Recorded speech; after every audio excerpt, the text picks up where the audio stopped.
Welcome to the Sales to CEO podcast. This is your host, Louie Herron. It is my personal mission to coach, motivate, and inspire you to go from sales all the way to dealer principal or any position you desire. Stop making the excuses and let's start making the adjustments to the future you want and you deserve. What's up, guys? Here's another episode of Sales to CEO, talking closing some deals. I know that's important to you, right? We got to figure out how we can actually put closure on some deals. And before I get into my first close, very first close in the car business, that is, I want to remind you the Sales to CEO program is available. It is in the show notes. You can click on it. You can check it out. Guys, if you're looking to go to the next level, or if you're just interested in really raising your game, learning how to sell 40 to 50 cars a month, it's there and available to you. And listen, when I'm coaching and teaching, I'm not concerned with you getting 16, 18, 20 cars a month, 25 car a month guy. We're looking big, guys. We're looking for a way to get to 40, 50 cars a month.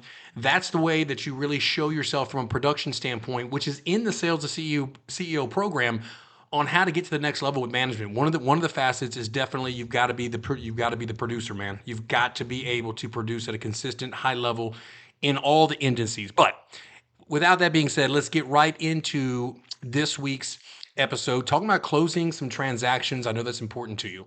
I remember the very first deal I ever closed, Mr. Stevens, 1995 Honda Del Sol. I'll never forget this. I was a brand new car salesman, 1995, and I was greener than the day is long. I had no idea what the hell I was doing, really didn't.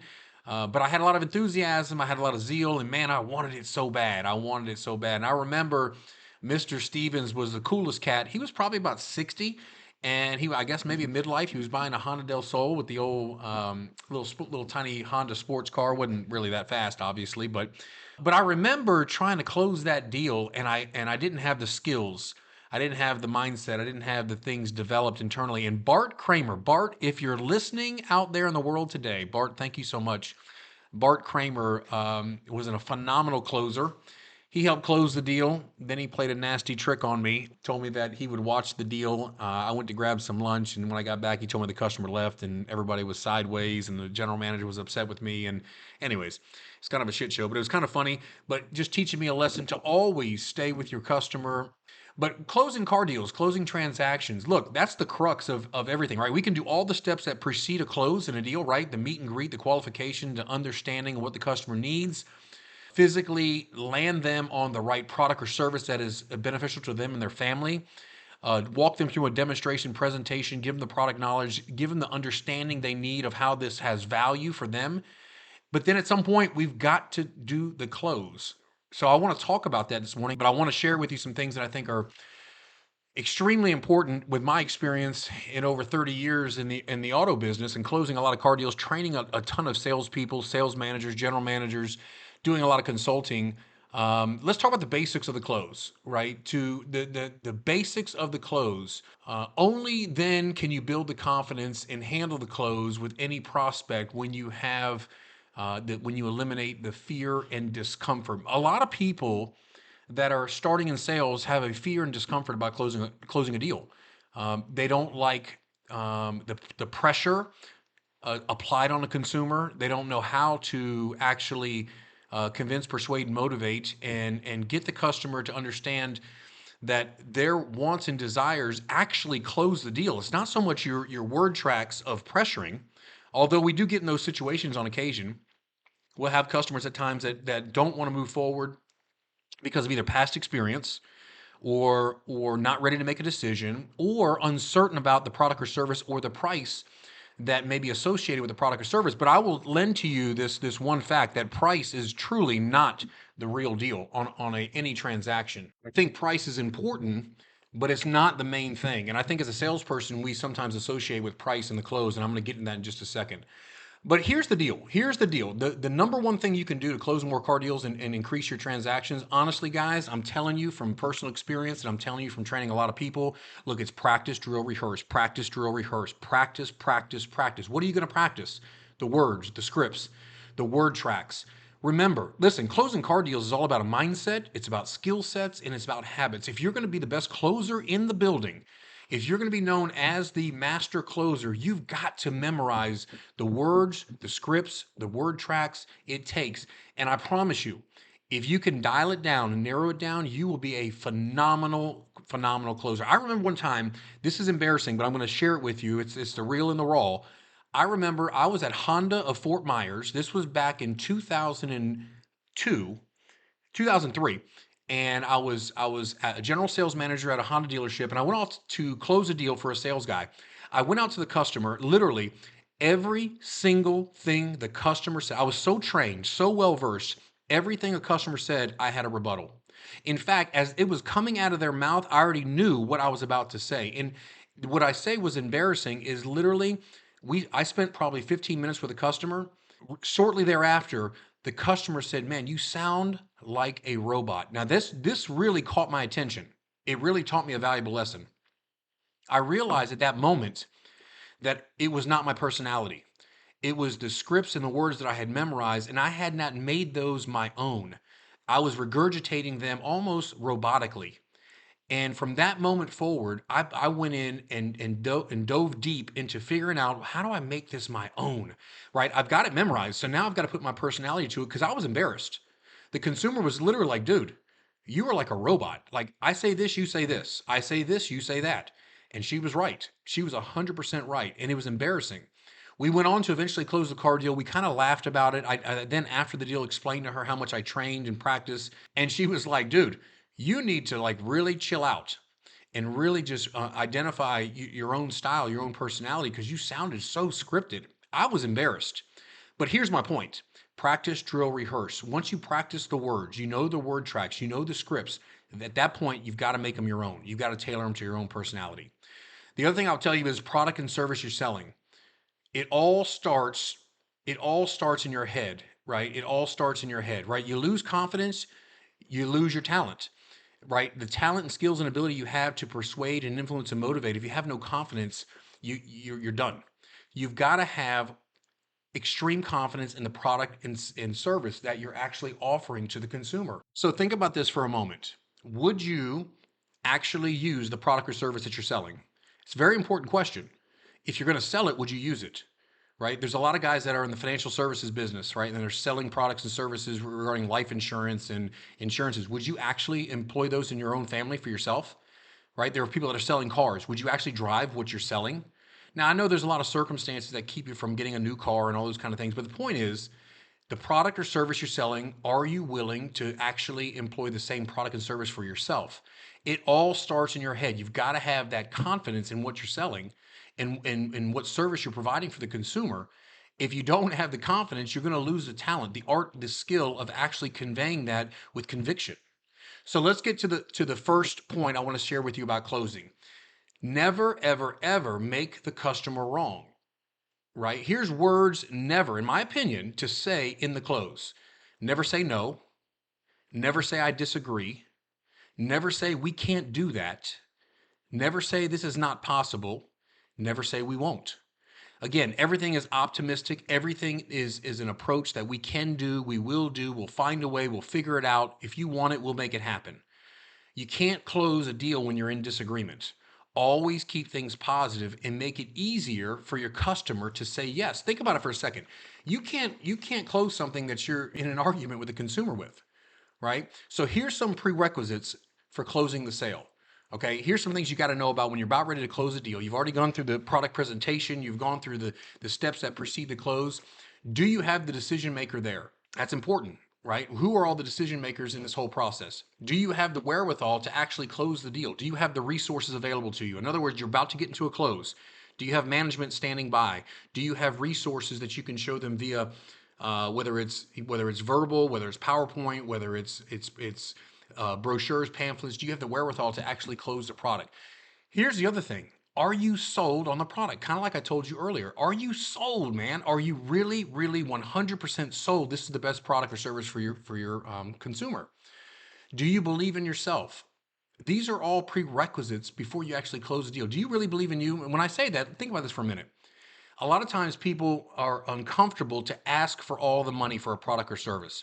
Let's say you're in coaching. Let's say you're selling an automobile. Let's say you're selling a product or service, an insurance product, and you're scared to divulge that the price is 100 grand or 50 grand, right? Like literally, like, do you believe in your product well enough? And do you believe in your family enough? Do you believe in yourself enough that you're worthy of that? You can present it with conviction. Do you have 100% confidence in the product? We talked about that earlier. Another prerequisite for the close, getting a written offer. So here's what I want to say about that. It's extremely critical when you're negotiating and putting a car deal, excuse me, I say car deal, forgive me that Freudian slip. I'm so used to the car business. But when you're doing any business for that matter, getting a written offer. In other words, as the seller, we give them the proposal first. Once we give the proposal, at that point, it's extremely important to get a written offer back. Think about a real estate transaction. Man wants to sell his house for $700,000. He puts it. He sends the offer 700 grand. What is the realtor looking for? He's looking for a deposit and a written offer in return, signed, written. Right. That brings a form of commitment. Very, very important in closing a car deal. It's a prerequisite. You want to make sure there's a written offer back and forth. Doesn't mean you can't close a deal without a written offer. I've closed many deals where someone wasn't ready to do business at that moment, wouldn't put something in writing, but we ended up closing the deal. That's a whole different ball game, and we can get into that as well. But the other thing of a prerequisite to closing a sale is having a sense of urgency and a call to action. In other words, you want to make sure that you're actually putting a sense of urgency. Let me give you an example. In the car business, I remember I've got a customer. Let me give you an example. I've got Miss Johnson, who is on the fence about making a decision, loves the product, loves everything, but can't make a decision right now because she is just on the fence. And I share with her about the allocation. This is called the allocation close. This is one of the best closes that I put together that is legitimate, because one thing you don't want to do with a consumer is lie to a customer, right? You want to be as straight up as you possibly can. In the car business, every single day we RDR, report cars sold to the manufacturer. When we report cars sold to the manufacturer, that gives us an opportunity to earn more inventory, right? So the more you sell, the more you earn, right? So we report daily. So I always would tell a customer, listen, I understand you're not in a position to make a decision today. However, would you allow me to give you two prices? One that's good for the allocation, which closes tonight at 9 p.m., or one that's good for the rest of the month. At that point, the consumer will always say yes. Now, what I'm going to try to do to the best of my ability is sweeten the deal the best I possibly can for the allocation close. In other words, if you can make a decision with me today, here are the benefits if we can put the deal together. Number one, the dealership will earn more inventory. You could get a phenomenal deal, and it's a win-win for everybody. However, if you don't want to make the decision, I completely understand. I'll give you another price that's good for the rest of the month that's still highly competitive. So what happens at that point is now I've got some substantiation on adjusting a price that may persuade or influence somebody to make a decision if I know they love the product. I will tell you, if they're not in love with the product, I wouldn't fool with the price. I mean, the bottom line is if someone doesn't love what they're purchasing, or it doesn't meet their needs or their expectations, when you're dabbling with price, I think you're going down the wrong road. I think the price is the very last thing you tamper with, because your product or service should be so strong that the buyer truly solely trusts in you because of the product, not necessarily because of the words you choose. So again, I think a sense of urgency or call to action, you need to be ready to go with as far as a prerequisite for closing a deal. You got to know where this thing is going. I often look at it like an attorney. You're sitting in the jury, you're sitting in the chambers, and you're asking questions to whoever's on the stand you already know the answer to, so you can turn to the jury and seal the deal. Right. So I think you got to really be looking down the road, and from the needs assessment, from from all the things that preceded the close, all that information you gathered, you should be ready to use in the close. So let's talk about why you struggle in the close. Now, this is something that I think is extremely important that you may never think about. Why you struggle in the close. The first thing that comes to mind is no commitment to greatness. I think a lot of times you may struggle in the close because you're not committed to your own greatness. In other words, if you were committed, you've practiced, drill, rehearse, you've earned the right to ask for somebody's business, you put in the work, you've memorized the scripts, you understand what you're doing in the close, that's when you no longer struggle. But when you're not committed to greatness, to being the best you can, not only for you, but your children, your family, your goals, your legacy, the things that you want to build for yourself, that's the most important piece, in my opinion, when you're closing a car deal, because your conviction, your confidence is at a high level. Second thing, shortage of closing material. Why you struggle in a close? If you're simply just presenting figures and numbers, but you don't have anything to substantiate, Again, I look at brochures, I look at reports, I look at comparisons, I look at, again, what materials are you using in a close? Think about this. When you're presenting a proposal to a guest, to a consumer, do you have supporting documents that support what they see? Remember, people believe more what they see than what they hear. So the more you can show them that justify what they're buying from credible sources, the better off you're going to be. If you don't use any supporting material, you've got a chink in your armor. I think you can really raise your game by figuring out what can I bring to the table when I go to close a deal that will support what I'm actually closing the deal on. I think the other thing is you believe price is the issue. Listen to me. I think price is always important, but remember, the consumers already shop. They already know what they want. They have an idea of what they want to pay for whatever product or service that they're actually involving in. But when the value exceeds price, people will pay for it. The goal is for you to find out early in the game, early in the transaction, what are the pain points? What is the most important thing? And then your job is to hit those pain points throughout the process to when you get to the point of the close, it's not even an issue because you solved all the pain points with your product. So again, price is the very last thing, and I think most salespeople get caught up in the fact that they think price is the first thing. Yes, people will shop you. Yes, people will compare, but they can't compare you.